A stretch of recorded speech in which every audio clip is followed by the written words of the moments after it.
dalam hidup kita. Oleh sebab itu ketika kita tinggal dalam sakit hati, maka kita akan bisa terkena kanker.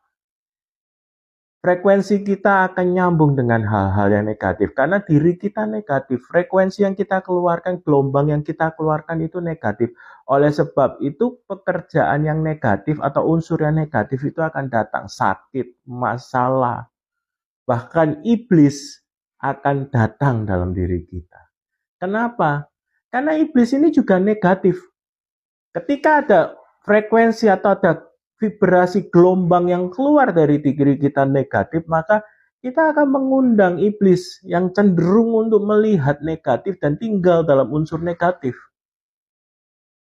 Oleh sebab itu, dalam kekristenan, mari kita rubah. Kita keluar dari frekuensi yang negatif. Kita keluar dari hidup yang negatif menjadi hidup yang positif. Paulus mengajarkan di jemaat Filipi nasihat ini penting. Supaya apa? Jemaat di Filipi hidup di dalam frekuensi yang positif, hidup di dalam hidup yang positif, hidup rohani yang positif. Saudara percaya tidak percaya, bukan saudara ketika saudara berdoa, bukan saudara ketika saudara menyembah, bukan ketika saudara sungguh-sungguh di dalam Tuhan, otomatis frekuensi atau gelombang rohani saudara itu positif, tidak.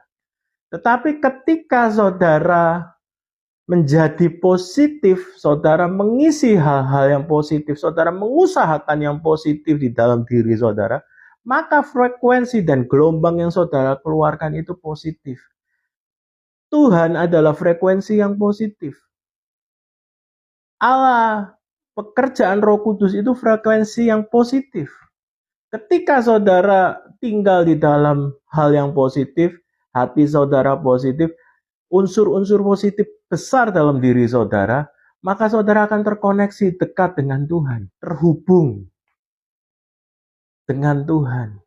Saudara keluar dari frekuensinya iblis, keluar dari gelombangnya iblis, dan saudara terhubung dengan frekuensi sorga, frekuensinya Tuhan. Percaya tidak percaya, itu yang terjadi. Oleh sebab itu, kenapa kita kekristenan ini tidak kita sadari bahwa walaupun banyak kita berdoa, walaupun banyak kita melakukan aktivitas rohani, tapi kalau kita masih tinggal di dalam frekuensi yang negatif, akan ada banyak pekerjaan iblis yang bisa dilemparkan. Ada panah api si jahat itu bisa masuk. Tipu muslihat